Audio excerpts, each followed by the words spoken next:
Salut à tous, bienvenue dans ce nouvel épisode des Déraillés, post-Ardennaise et début de Giro Italia, mon tour préféré de l'année, pour plein de raisons. On va parler bien sûr de ce qui s'est passé aujourd'hui pour l'entame avec la victoire de Paul Magnier et on va bien sûr un petit peu briefer sur ce qu'on attend de ce Giro et sur les étapes à enjeu. Donc voilà, donc Clément, comment ça va aujourd'hui? Ça va bien. On arrive sur un grand tour, le premier de l'année. Contrairement à toi, c'est pas forcément mon préféré, mais en tout cas, c'est peut-être le format de course que j'aime le plus dans l'année, les grands tours. Donc, je suis assez satisfait.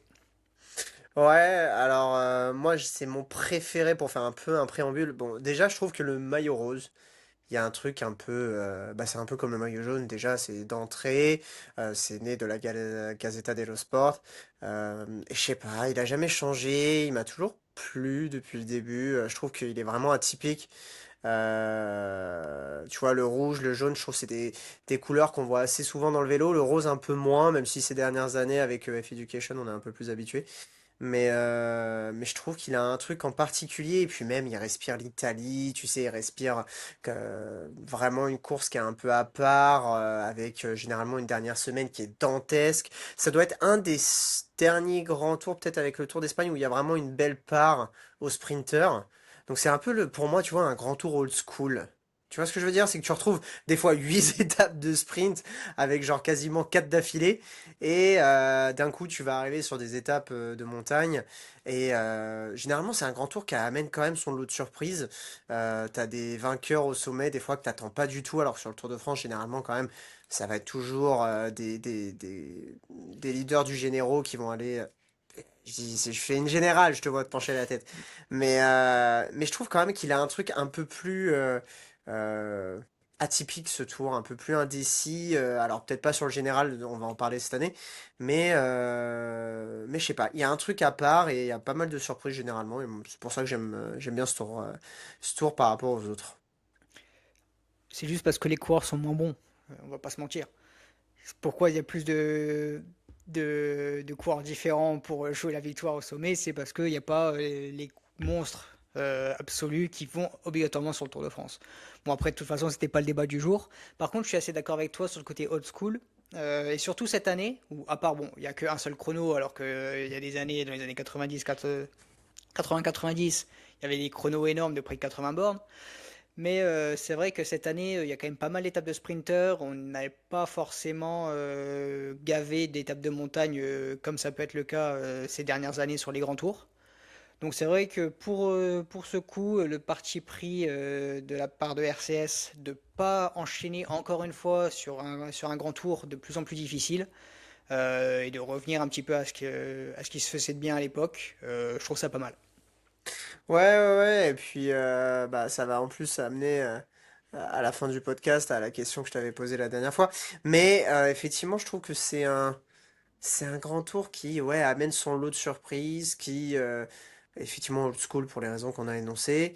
Et puis je sais pas, tu vois, c'est la dernière semaine qui est dantesque. Généralement, t'as 4 ou 5 étapes de montagne d'affilée avant d'arriver soit à Turin, soit à Rome, à Milan, ça dépend des éditions. Et t'as des cols mythiques. Et c'est des longs cols, tu vois. En France, on a des longs cols, tu vois. Mais sur le Tour d'Italie, des fois, tu vas depuis la vallée de monter 35 bornes, tu vois. Et c'est assez rare en France, tu en as. Mais catégorisé sur 35, par exemple, tu en as pas beaucoup. D'accord? Tu dois peut-être en avoir deux d'ailleurs. Mais ça dépend d'où tu prends. Par exemple, le Galibier, si tu prends depuis le Télégraphe, bah oui, effectivement, ça fait plus de 30 bornes. Mais c'est pas le cas. Donc, effectivement, tu as des cols qui, depuis des vallées, montent pendant des siècles. Et c'est des belles routes. Enfin, généralement, c'est quand même assez. Visuellement, moi, ça me parle. Les étapes de montagne en Italie. Ok. Aujourd'hui, bien sûr, on a eu la première étape qui s'est disputée en Hongrie.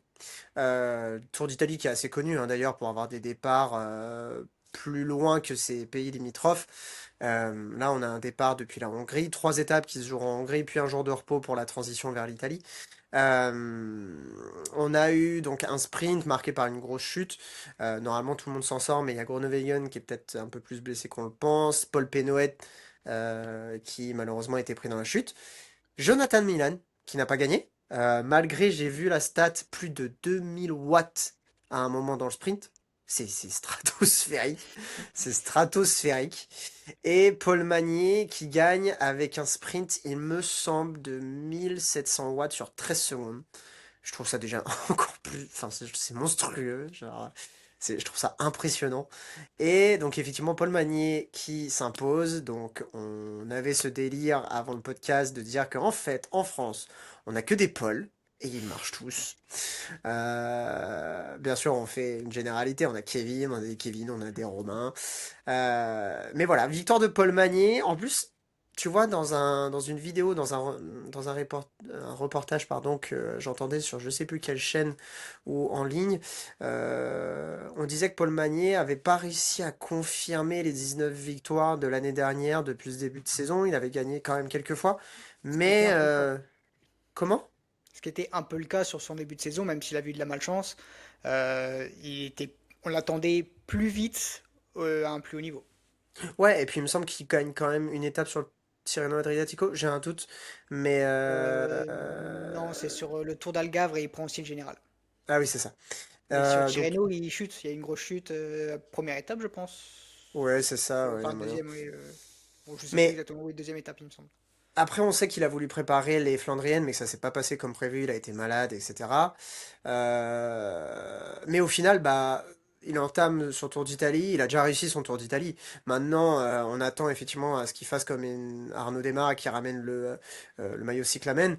Bon, il y aura du poids en face, hein, quand même. Il y aura de l'adversité pour Paul Magnier. Oui, c'est sûr qu'en face, ben, il y aura le meilleur sprinter du monde.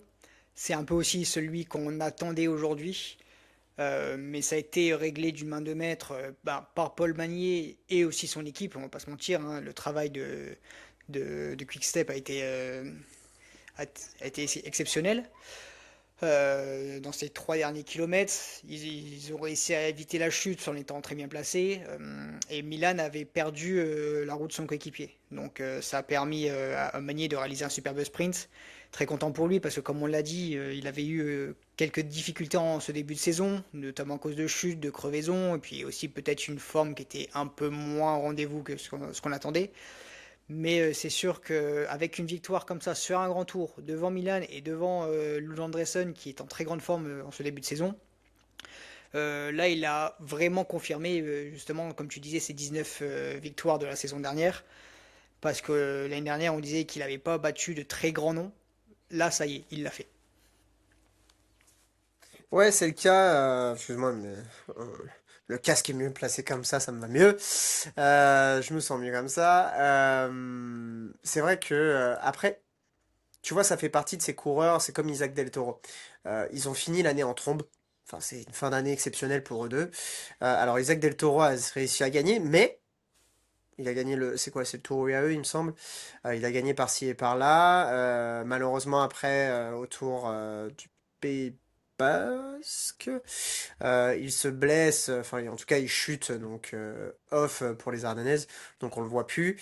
Mais on pensait déjà qu'effectivement il commençait à être limite en état de forme, et Paul Magnier c'est un peu la même chose. Je pense que quand tu finis la saison sur les chapeaux de roue, t'as un hiver un peu plus reposant, et donc du coup peut-être que tu arrives un peu plus tard en forme. En tout cas... je pense que Paul Magnier va continuer à nous épater sur ce Tour d'Italie.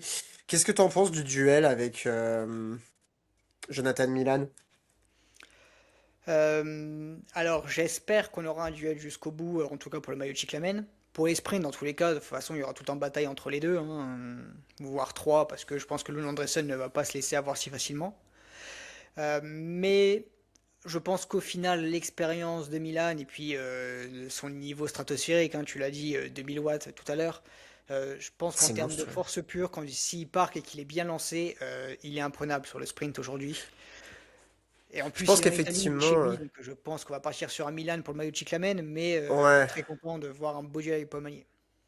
Ouais, je suis d'accord. Effectivement, peut-être que Paul va réussir à en gratter une autre. Je pense que c'est les deux principaux. Comme tu dis, faut pas oublier Lundersen qui fait un début de saison incroyable. Très bon recrutement hein, de la part de Decathlon. Maintenant, effectivement, je pense pas que tous les sprints vont se passer de cette manière. Lidl Trek s'est un peu pris les pieds dans le tapis sur le final. Néanmoins, c'est vrai que le sprint est lancé un petit peu de manière, suite à la chute, c'est tout qui a été désorganisé euh, moins rapide que ce qu'il aime. Comme tu dis, effectivement, Jonathan Milam, il aime que ça arrive à 65 km/h et il fasse un sprint à 70 parce qu'il est ultra puissant et il est hyper linéaire dans son effort. Bon, ça reste effectivement une accélération à 2000 watts. Et peut-être que le sprint d'aujourd'hui convenait plus à Paul Magny. Dans tous les cas, effectivement, je suis plus comme toi, peut-être à partir quand même sur Jonathan Milan qui a un peu plus d'expérience. Et tous les sprints vont pas se passer de cette manière-là, pas en faux plat. Il va y avoir des sprints aussi sur des très longues lignes droites. Donc pas trop de sujet. Et puis il s'est frotté le bonhomme, hein. On l'a vu dans le final. À un moment, il a failli se ratamer la tronche. Je sais pas si tu l'as vu sur le résumé, Ouais. mais il reste sur le vélo, donc j'ai pas trop de sujet. Euh, un point particulier avant d'arriver sur les étapes importantes et sur donc du coup le général. On en discutait avant le podcast, le maillot bleu qui représente un peu le maillot à pois rouge en France. On a de grandes chances de le voir porté par un élément qui fait pas forcément la course du général. C'est un des points positifs de ce Tour d'Italie, un peu comme le Tour d'Espagne, parce que en fait, comme tu le pointais, il n'y a pas de hors catégorie. Déjà, il n'y a que maximum catégorie 1, même si en France, je pense qu'on les noterait hors catégorie. Ouais. Et au final, les points sont les mêmes en haut d'une arrivée au sommet que lorsqu'on passe un col de première catégorie en tête. D'accord? Il n'y a pas de doublage effectivement des points à l'arrivée. Ce qui fait qu'on a quand même, au final, jour après jour, notamment quand on arrive un peu plus loin dans le Tour d'Italie, une vraie bataille pour le maillot bleu. Et ça, franchement, moi, c'est un des points en plus que je trouve hyper intéressant sur ce Tour d'Italie. Ouais, c'est vrai que surtout ces dernières années sur le Tour de France, on a quand même, avec un Pogacar qui veut tout rafler, forcément ça lui fait prendre beaucoup de points sur chacune des arrivées au sommet. Et puis souvent, dans tous les cas, ça roule tellement vite que ça laisse peu de place aux échappés pour gratter des points dans les différentes étapes, même quand ça va au bout. Euh, donc oui, c'est sûr que c'est une belle bataille, c'est sympa de voir un coureur différent du leader au général porter ce maillot bleu. Tout simplement parce que aussi, au moins celui qui porte ce maillot bleu, c'est le vrai leader de ce classement, alors que souvent sur le Tour de France, ben, on se retrouve avec le deuxième du classement, voire le troisième, si le deuxième porte le maillot blanc. Donc oui, je pense que oui, pour le classement de la montagne, c'est peut-être l'un des tours les plus sympas à suivre, ce Giro. Même si pour le côté historique et le côté à poids qui esthétiquement est un peu ringard, mais que j'aime beaucoup, je resterai quand même toujours un grand amoureux du Tour de France. Mais c'est vrai que sur la dramaturgie de la course, ce maillot bleu du Tour d'Italie est peut-être l'un des plus beaux maillots de meilleurs grimpeurs à suivre sur un grand tour. C'est clair, c'est clair, c'est clair. Dans tous les cas, effectivement, pour entrer un peu plus dans le réel vif du sujet, on pense que le maillot blanc, on en parlera pas beaucoup, mais il y a de grandes chances que Giulio Pellizzari, vu le début de saison sur le chapeau de roue qu'il fait, je vois pas forcément un adversaire à son niveau actuellement. Je sais pas ce que tu en penses, mais pour moi, c'est pas course acquise, parce qu'il y a Je trois suis en semaines de train de course. regarder, mais pour le Mais maillot blanc, oui, il n'y a pas non plus de concurrence que je vois clairement annoncée, quoi. c'est ça. Donc, effectivement, le premier réel test, de toute façon, se fera au Blocos, étape 7. Je sais que t'es pas fan de cette montée de 13,6 km, parce que c'est vrai que c'est une route assez stable, on va dire, régulière. Il n'y a pas des changements de rythme hyper impressionnants. On a de toute façon, par contre, une moyenne quand même de 8,4%.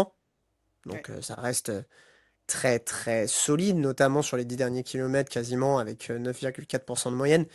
Donc ça reste très raide, mais effectivement, comme on est sur une longue ascension, comme il y a 10 km quasiment à 9,5%, il y a de grandes chances que ça monte à un très fort rythme et que ce soit, je pense que toi et moi, on fait pas un gros pari en disant que Jonas Vingegaard, si tout se passe bien, à ce moment-là, il a déjà le maillot rose à l'arrivée en haut.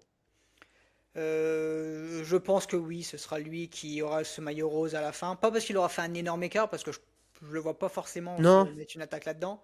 Hum, Mais hum, hum. on sait très bien que dans tous les cas, Jonas Vingegaard, c'est l'un des coureurs qui est tout le temps le mieux placé sur un grand tour.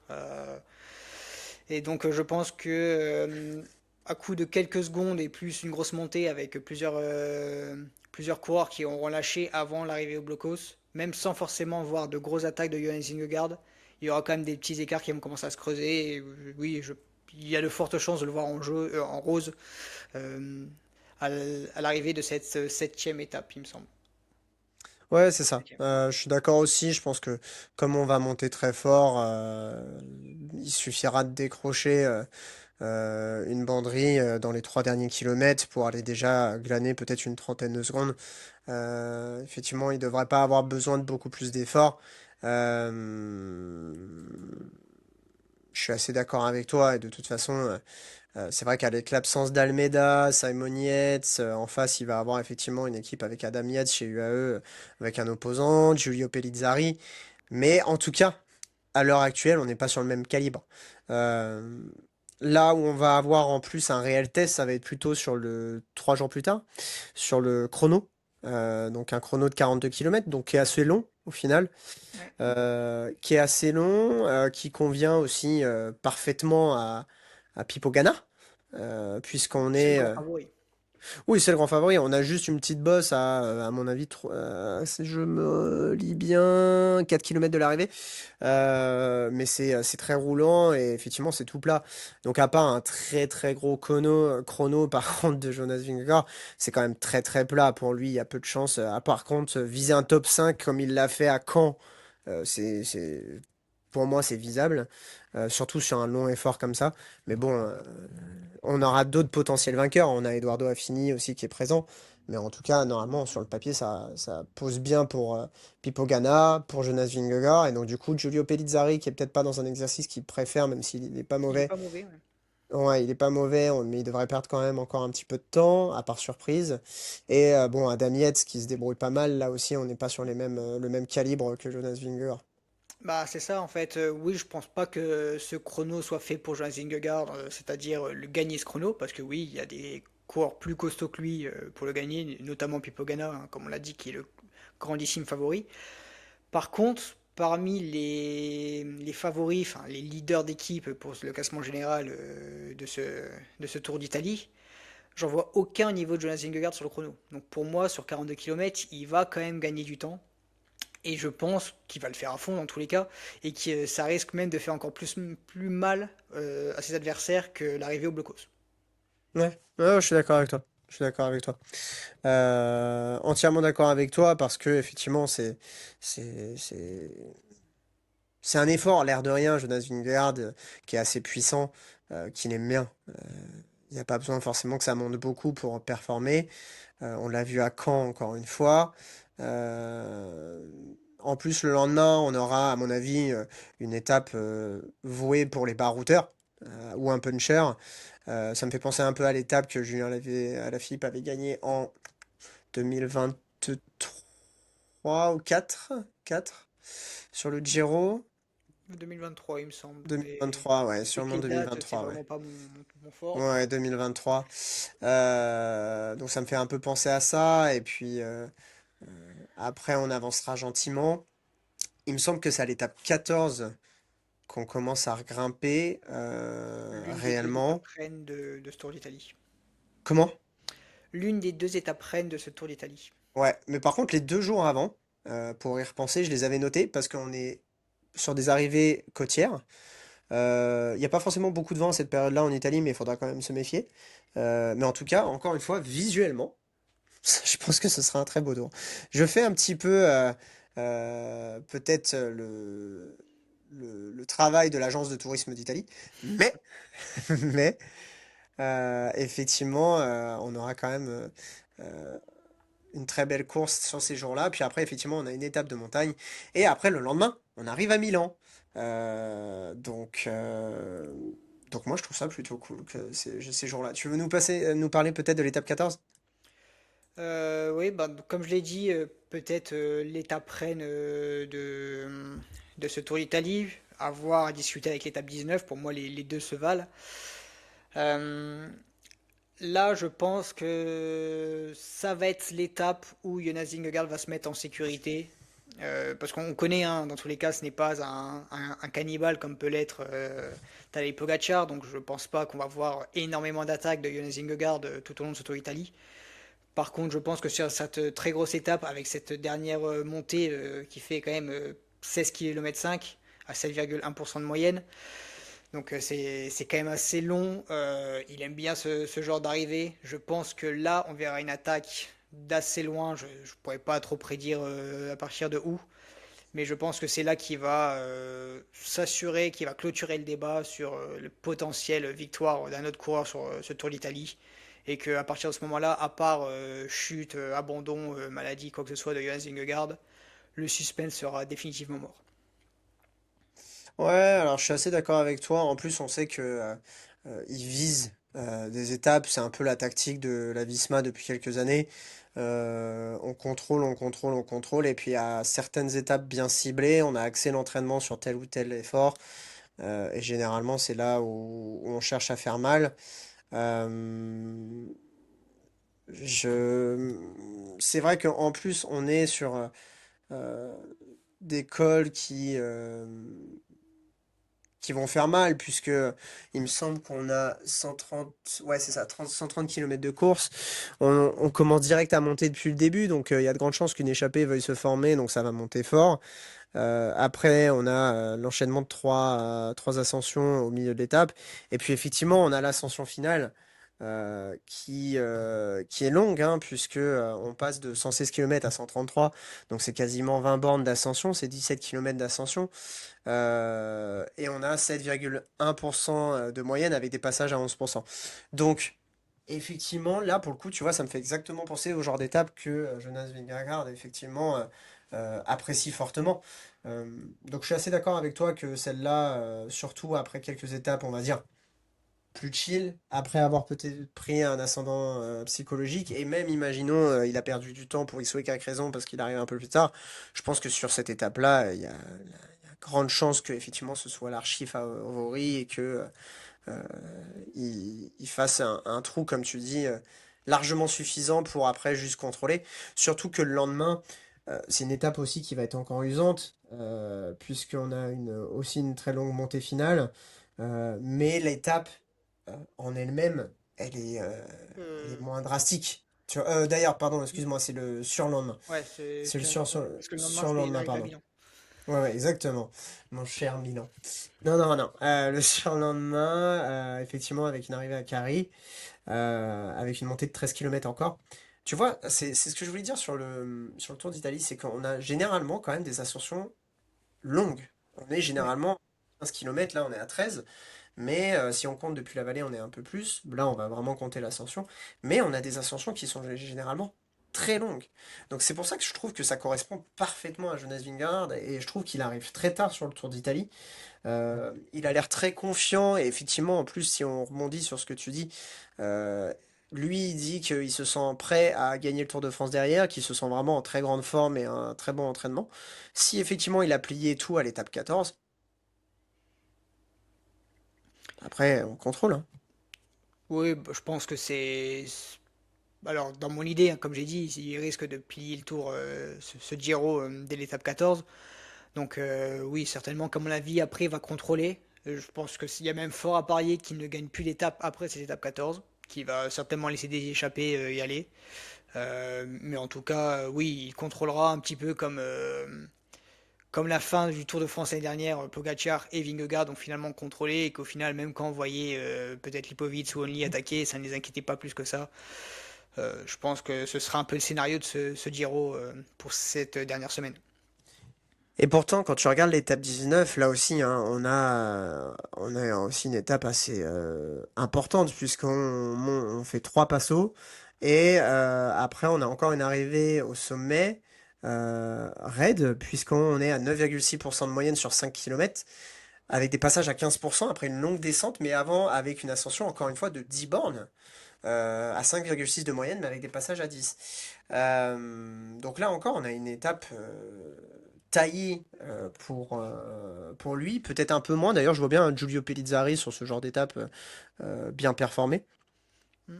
Je pense que Adam Yates, avec son bagage, et, euh, bah, effectivement, on sait que quand les cyclistes vieillissent, ils ont de plus en plus de... Alors, c'est pas... il y a une limite, hein, bien sûr, d'âge, mais généralement, ils ont une résistance plus longue sur ce genre d'étape. Donc, c'est pour ça que je dis bagage. Adam Yates, je pense qu'il va bien performer. Moi, je le vois bien sur le podium. Surtout qu'il a l'habitude de gérer ces étapes-là en fin de grand tour pour lui, comme pour des leaders. Ouais. Et puis après, on arrive sur cette dernière étape, la 20e. La 20e avec aussi, encore une fois, une double ascension du Piancavallo, si je me prononce bien, Piancavallo. Donc c'est-à-dire 15 km quasiment, avec 7,8% de moyenne et 14% maximum. Donc comme tu dis, je pense que si, et je suis assez d'accord avec toi, si à la 14e, bah, c'est réglé, tu contrôles, t'attends tes ascensions finales. Si t'as vraiment envie d'aller gagner et que la victoire elle est à disponibilité, bah tu attaques dans les 3 derniers kilomètres, tu fais un rythme d'enfer. Et à part effectivement Giulio Pellizzari pour te battre au sprint s'il t'accroche jusqu'en haut, euh, bon, il a déjà battu Tadej Pogacar, hein, donc même en cas d'arriver à 2 ou 3. Oui, c'est ça. En réalité, on pense que Vingegaard n'a pas trop de punch parce que c'est vrai que souvent, quand on le voit utiliser son punch, c'est face à Tadej Pogacar qui est un monstre absolu dans ce domaine. Mais oui, Jonas Vingegaard est quelqu'un capable d'exploser. Comme tu l'as dit, il a déjà battu Pogacar. C'est arrivé rarement, mais c'est arrivé sur ce type d'arrivée. Et puis même à la fraîcheur, en haut d'un col, on sait très bien que le punch n'est pas forcément le même, et on sait très bien que du coup, s'il gère très bien la montée du col face à un joueur Pellizzari qui va certainement essayer d'attaquer pour gagner du temps, s'ils arrivent à deux, il y a de fortes chances que Jonas Vingegaard puisse battre Pellizzari sur un sprint. Après, Pellizzari n'est pas manchot là-dessus non plus, hein, on va pas se mentir. Mais oui, pour moi, s'il gagne l'étape, c'est justement parce qu'il a contrôlé, parce qu'il a décidé de suivre Pellizzari, qui, selon moi, sera le principal concurrent, si j'ose dire, de ce Tour d'Italie.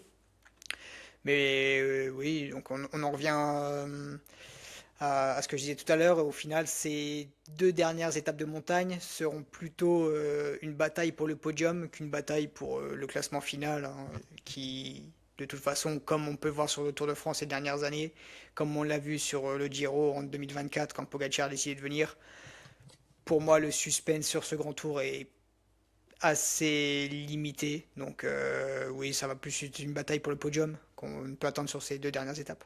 Je suis assez d'accord avec toi. Bien sûr, je souhaite tout le meilleur à Jonas Vingegaard parce que je pense que sous sa façade très froide et très distante et des fois peut-être un peu hautaine, je pense pas que c'est un mauvais garçon.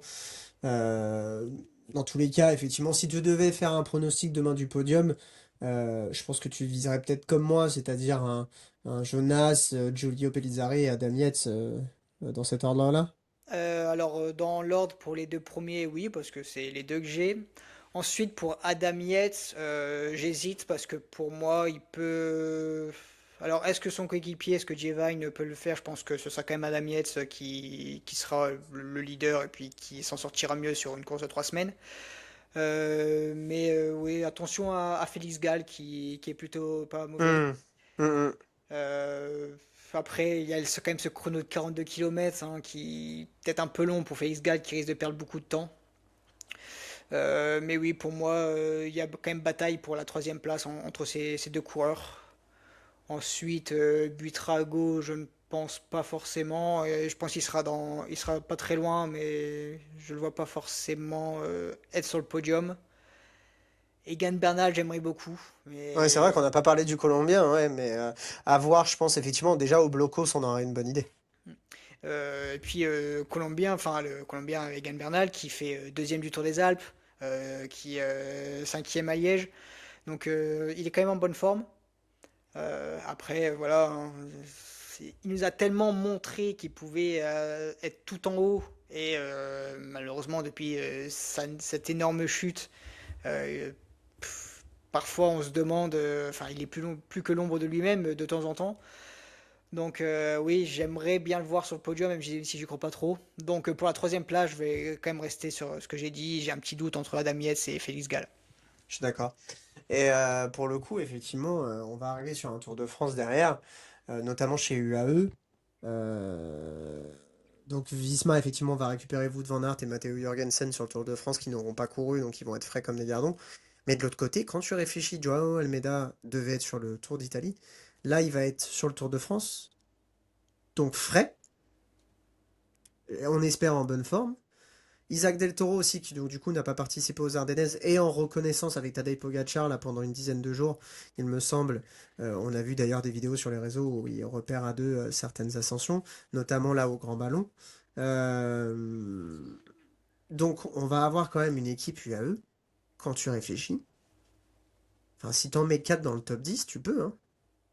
Sauf si effectivement t'es complètement perturbé par l'arrivée de Paul Sexas, de Jonas Vingegaard et d'autres, notamment comme Remco Evenepoel, Lipovic qui a montré un niveau de dingue sur le Tour de Romandie. Donc si tu fais des rythmes d'ascension de fou pour Tadej, donc effectivement tu n'auras peut-être pas 4 coureurs dans le top 10, mais tu vois, tu peux très bien mettre Adam Yates 10, Isaac dans le top 7, Joao dans le top 5 et Tadej en haut ou deuxième, on espère plutôt premier, mais en tout cas dans le top 3. Euh, et tu vois, ça aussi, je trouve ça dingue. Sur ces dernières semaines, on en vient à dire un jour, Tadej, on le mettra plus forcément ultra favori. Tu vois, là j'en viens à dire peut-être top 3. Alors moi, je le mets toujours top 1, hein, Oui, oui, non mais tu vois, tu commences à réfléchir. Vu le niveau affiché de Lipovic, après on sait que Tadej avait quelques kilos de trop là pour le Tour de Romandie, qu'il était plutôt là pour se tester, faire des exercices un peu plus spécifiques, mais même en faisant des exercices spécifiques, il a toujours archi dominé. Là, Lipovic, il finit quoi? À 50 secondes, je crois, sur le général. Alors en plus, c'est que sur une semaine, mais il l'a mis dans des situations des fois où il n'a pas réussi à le décrocher, ou alors il a même attaqué Tadej. Donc on n'en a pas parlé de ce Tour de Romandie, on n'est pas obligé, mais je trouve quand même que le niveau de la compétition cette année s'est vachement rehaussé. Oui, après, bon, on va pas non plus oublier que ce Tour de Romandie était arrivé juste après, enfin, Oui, un bien peu plus sûr. tôt, après cette campagne de classique. Donc forcément, l'état de forme de Pogacar, on l'a déjà vu avoir des baisses de forme en fonction de la préparation de la saison. Donc tous ceux qui disent que, alors oui, il est en forme toute la saison, mais il a quand même des pics. J'ai pas trop de doutes sur le fait qu'il va arriver sur un pic au Tour de France et que peut-être que Vingegaard, peut-être que Paul Sexas pourront l'embêter un peu. Je pense que Lipovic n'est pas encore à ce niveau-là et que dès les premières attaques de Pogacar, ce sera au revoir Lipovic. Non, mais par contre, il m'a impressionné quand même, l'Allemand. Oui, Il m'a impressionné. On n'a même pas fini le Tour d'Italie, mais on arrivera à Rome. Et puis, on voilà, va comme ça, on a revenir fait sur le l'Italie tour. parce que l'objectif n'est pas le Paris du Tour. Mais en tout cas, effectivement, le Tour d'Italie qui se termine à Rome. Donc voilà, donc on aura un beau Tour d'Italie qui commence très bien pour les Français. Un pôle peut en cacher un autre, comme on dit. Euh, donc moi, franchement, je vais le suivre un peu tous les jours. J'aime beaucoup ce tour. Je pense que toi aussi. Après, il n'y a pas, enfin, y a pas énormément de courses qui nous intéressent beaucoup en attendant. Enfin, pendant ce Giro, on aura le 5 jours de Dunkerque, il me semble. On a quelques courses par-ci par-là. On a le Tour de Norvège. Enfin, voilà. C'est pas quelque chose qu'on forcément on abordera. Il y a éventuellement la Vuelta féminine, hein, Ah oui, c'est vrai qu'on n'a pas parlé de la Volta féminine avec donc effectivement un très bon début de Tour d'Espagne aussi pour les Français. ouais. Avec ah, j'ai oublié son nom, j'ai du mal toujours avec son nom. Alors, attends, c'était troisième étape, Cédric Carbol. Merci, Carmel. Carmel. Et au Euh, classement général, on a j'ai pas regardé actuellement. l'étape d'aujourd'hui. Moi non plus, les étapes, je travaille aujourd'hui, donc même l'étape du Giro, j'ai dû regarder le Je résumé. sais que Lotte Kopecky a gagné il y a 2 jours, il y a 3 jours.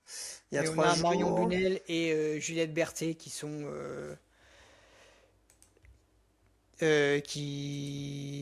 troisième et quatrième aujourd'hui, et Marion Bunel est troisième du classement général pour le moment. Ok, donc bonne nouvelle, en sachant qu'on n'a pas vraiment encore commencé les grosses étapes de montagne. Il me semble qu'il arrive d'ailleurs demain. Bah, c'est ça, et ce sera la dernière étape. Ouais, c'est ça. La grosse étape de montagne, pardon. Donc on espère. D'ailleurs, Pauline Ferrand-Prévot qui doit être encore à 50 secondes, je crois, du général, mais elle n'a pas joué Non, je pense qu'elle est un tant peu que plus ça. loin. Je pense Euh, qu'elle est encore un peu plus loin. je regarde, Pauline Ferrand-Prévot, elle est à 2,22. Oh la vache! Ok. Donc ouais, je pense que malheureusement, euh, ça va être un peu juste pour remporter cette Vuelta féminine. C'est compliqué, hein, ce début de saison pour Pauline Ferrand-Prévot. Compliqué, elle a quand même fait de belles performances, hein. Elle finit troisième sur Paris-Roubaix, Oui, etc. mais quand on Après, attend ses standards. oui, mais c'est standard. C'est vrai que l'année dernière, elle a fait une énorme saison qui était exceptionnelle. Elle revenait un peu sur la route. Et il me semble que elle s'était donné 3 ans pour remporter le Tour de France. Elle a fait dès sa première tentative. Donc je pense que dans sa préparation, parce qu'on sait aussi hein, que l'année dernière, Pauline a fait d'énormes sèches pour arriver en très grande forme sur le Tour de France. Elle arrive en très grande forme sur Paris-Roubaix. Je pense que, étant donné que ces deux objectifs ont été réalisés déjà dès sa première saison, peut-être qu'elle a mis son corps un peu moins en danger, qu'elle a fait peut-être des efforts un peu moindres dans sa préparation pour cette nouvelle saison, parce qu'on va pas se mentir, Pauline est plus en fin de carrière qu'en début de carrière. Hum. Donc je pense que c'est un peu normal, mais elle est quand même souvent très bien placée, et puis c'est une légende qui nous fera toujours rêver sur le vélo. Oui, bien sûr, bien sûr. Mais bon, je pense que face à des Demi Vollering ou Nievadoma, j'ai un peu peur que sur ce Tour de France ce soit compliqué. Mais bon, comme tu dis, on parle pas du Tour de France pour l'instant. En tout cas, ce Tour d'Italie, on va bien le suivre. On fera peut-être donc effectivement un podcast à chaque journée de repos pour faire un petit peu un débrief de la semaine qui passe. Alors bien sûr, on va pas faire un podcast dans 3 jours quand on part de Hongrie, mais voilà, on aura des choses qui suivent. Clément, si tu te souviens de la question, c'était notre question trivia du dernier podcast. C'était qui est le recordman de victoire sur le Tour d'Italie? Alors en plus tu m'avais laissé un petit indice, même si bon je pense que j'avais déjà la réponse, notamment grâce au tableau sur PCM avec les records de victoire. Donc c'est Mario Cipollini Ma Cipollini. qui est le leader de victoire d'étape sur le Tour d'Italie. Et C'est ça. j'aimerais aussi rajouter quelque chose, pas sur Cipollini, parce qu'on a donné nos favoris sur le maillot cyclamen et sur le maillot rose. On a parlé du maillot bleu tout à l'heure, mais on n'a pas donné de favoris. Donc je vais en donner un comme ça, Giulio Ciccone. Je pense que en plus ce serait pas mal pour la Lidl Trek de repartir avec deux maillots. Euh, c'est un coureur qui est souvent très bon sur les grands tours, mais qui malheureusement, il lui arrive toujours quelque chose qui fait que le général final ne passe pas pour lui. Mais par contre, sur un classement de la montagne, il est toujours présent, donc j'aimerais Ouais, puis bien voir ça. Giulio Ciccone remporter ce maillot. Ouais, et puis il a une super science de la course, donc il est vraiment pas mauvais sur ça. À voir, parce que d'un autre côté, je me dis, peut-être que s'il voit que la concurrence, elle est un peu moins élevée pour un podium, il va peut-être le viser. Mais effectivement, si au bloco, s'il prend 3 minutes, il a largement le temps d'aller chercher des points par la suite. Je pense pas qu'il prendra 3 minutes au blocos, mais il aura une meilleure idée de où est sa place. Ouais. Mais effectivement, ouais, Giulio Ciccone, après, j'ai pas trop d'autres idées pour l'instant. Mais c'est vrai que Giulio Ciccone, en plus, enfin, je trouve que c'est un très beau coureur à voir courir, donc entièrement d'accord. Entièrement d'accord. Eh ben, écoute, peut-être pour la prochaine question, je pourrais te poser euh, qui est le dernier coureur, toujours sur le terme Giro, à avoir gagné au Mont Etna. Voilà. Donc à toi de chercher pour la prochaine fois, donc dans une semaine, qui est le dernier coureur à avoir gagné au Mont Etna sur le Tour d'Italie. Parce que effectivement, le Mont Etna a été, il me semble, il y Ouais. a quelques années, grimpé sur le Tour de Sicile. Donc voilà, sur le Tour d'Italie, qui est le dernier coureur à avoir gagné 7 ans, enfin s'être imposé au sommet de l'Etna. Voilà. Ok, ça marche. Ok. Eh ben écoutez, merci beaucoup de nous avoir écoutés. On espère que ça vous aura plu ce preview du Tour d'Italie déjà entamé. Et puis on vous souhaite un très bon mois de mai cycliste. Euh, et on se retrouve dans une semaine pour faire un débrief de la première semaine du Tour d'Italie. À bientôt! Salut, à bientôt.